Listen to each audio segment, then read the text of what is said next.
الرحمن الرحیم۔ دعاؤں کی قبولیت کے سنہرے واقعات، سبق نمبر 26۔ اور ملک الموت آ پہنچا۔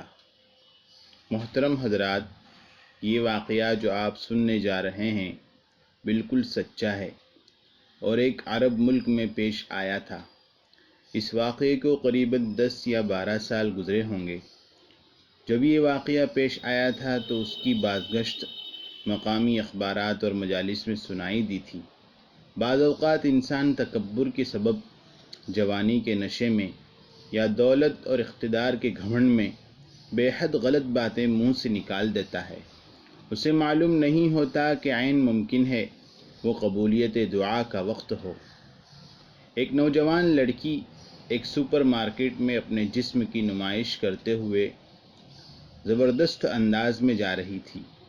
اس کے انداز میں ایسی بڑائی تھی جیسے دنیا اسی کی وجہ سے پیدا کی گئی ہو۔ وہاں سے ایک نیک اور صالح نوجوان گزر رہا تھا۔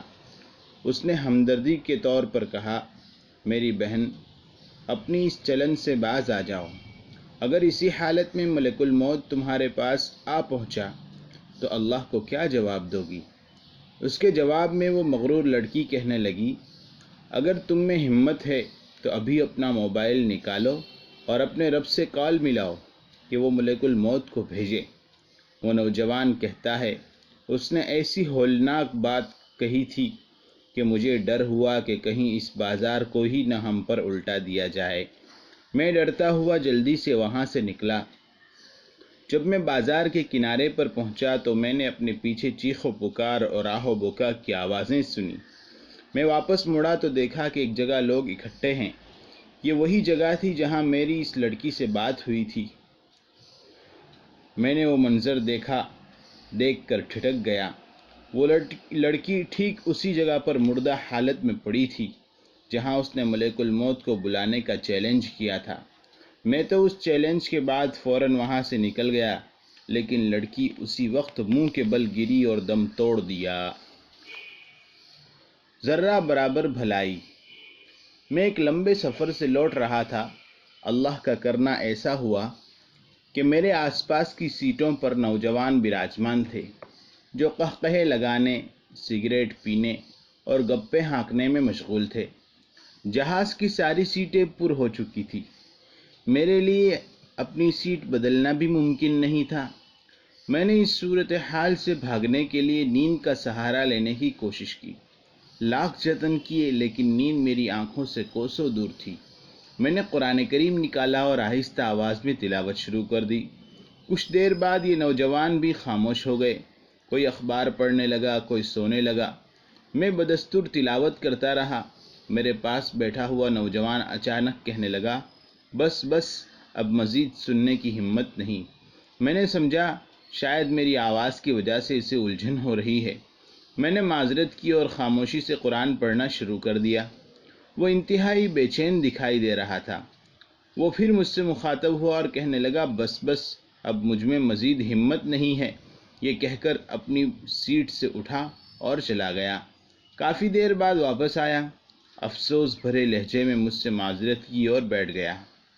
وہ کچھ دیر خاموش بیٹھا رہا۔ میں محسوس نہ کر سکا کہ اس کے اندر کیا ہلچل ہے۔ کچھ دیر بعد اس خاموشی کا سلسلہ ٹوٹا۔ وہ میری طرف متوجہ ہوا۔ اس کی آنکھیں آنسوؤں سے لبریز تھیں۔ وہ کہنے لگا، 3 سال ہو چکے ہیں میں نے اپنی پیشانی سجدے کے لیے زمین پر نہیں رکھی، ایک آیت تک نہیں پڑھی۔ میں یہ پورا مہینہ سفر میں رہا۔ اس دوران میں نے حلال و حرام یا اچھے برے کی کوئی تمیز نہیں کی۔ جب آپ نے تلاوت شروع کی تو دنیا میری نظر میں حقیر ہو گئی۔ مجھے اپنا دم گھٹتا ہوا محسوس ہوا۔ ایسے لگا کہ ہر آیت مجھے للکار رہی ہے۔ میں نے اپنے دل میں سوچا، یہ غفلت اور لاپرواہی کب تک میں اس چلن پر چلوں گا؟ پھر میں باتھ روم کی طرف گیا۔ آپ جانتے ہیں کیوں؟ مجھے شدید رونا آ رہا تھا۔ میں لوگوں کی نظروں سے چھپ کر اپنے دل کی بھڑاس نکالنا چاہتا تھا۔ میں نے اسے توبہ اور رجوع اللہ کے بارے میں بتایا۔ اس کے بعد وہ اپنی سوچوں میں گم بیٹھا رہا۔ جب جہاز نے لینڈ کیا اور ہم جہاز سے باہر آئے تو اس نے مجھے اشارے سے ٹھہرنے کو کہا۔ وہ اپنے دوستوں سے علیحدہ ہو کر مجھ سے کچھ پوچھنا چاہتا تھا۔ اپنے دوستوں کو اللہ حافظ کہنے کے بعد وہ میری طرف بڑھا۔ اس کا چہرہ بالکل بدلا ہوا محسوس ہو رہا تھا۔ وہ مجھ سے پوچھنے لگا، آپ کو کیا لگتا ہے اللہ تعالیٰ میری توبہ قبول فرما لے گا؟ میں نے کہا، اگر آپ سچے دل سے توبہ کریں، آئندہ سے گناہ والی زندگی کی طرف نہ لوٹنے کا عزم کریں، تو اللہ تعالیٰ ضرور آپ کی توبہ قبول کرے گا اور آپ کی گناہ معاف فرما دے گا۔ نوجوان بولا، لیکن میں نے تو بہت بڑے بڑے گناہ کیے ہیں۔ میں نے کہا، کیا آپ نے اللہ کا یہ فرمان نہیں سنا؟ قل یا عبادی الذین اسرفوا علی انفسہم لا تقنطوا من رحمت اللہ ان اللہ یغفر الذنوب جمیعا انہ هو الغفور الرحیم۔ میرے ان بندوں سے کہہ دیجئے جنہوں نے اپنی جانوں پر زیادتی کی ہے، وہ اللہ کی رحمت سے نا امید نہ ہوں۔ بے شک اللہ تعالیٰ سب گناہوں کو بخش دیتا ہے، وہ بخشنے والا انتہائی مہربان ہے۔ میں نے دیکھا کہ اس کے چہرے پر ایک پاکیزہ مسکراہٹ پھیل گئی تھی، اس کے ساتھ ساتھ آنکھوں میں آنسو بھی تھے۔ پھر اس نے مجھے گرمجوشی سے الوداع کیا اور روانہ ہو گیا۔ سبحان اللہ العظیم، وہ ذات باری تعالیٰ انتہائی پاکیزہ ہے۔ انسان اگرچہ فساد اور سرکشی کی اتھاہ گہرائیوں میں گر جائے، مگر اس کے دل میں بھلائی کا ایک ذرہ بھی ہو تو کسی وقت وہ ذرہ کھلنا شروع کر دیتا ہے۔ شروع میں کمزور ہونے والا یہ پودا وقت آنے پر تناور درخت بن جاتا ہے اور انسان کی کایا پلٹ جاتی ہے۔ اللہ تعالیٰ فرماتا ہے، فَمَن يُرِدِ اللَّهُ أَن يَهْدِيَهُ يَشْرَحْ صَدْرَهُ لِلْإِسْلَامِ وَمَن يُرِدْ أَن يُضِلَّهُ يَجْعَلْ صَدْرَهُ ضَيِّقًا حَرَجًا كَأَنَّمَا يَصَّعَّدُ فِي السَّمَاءِ۔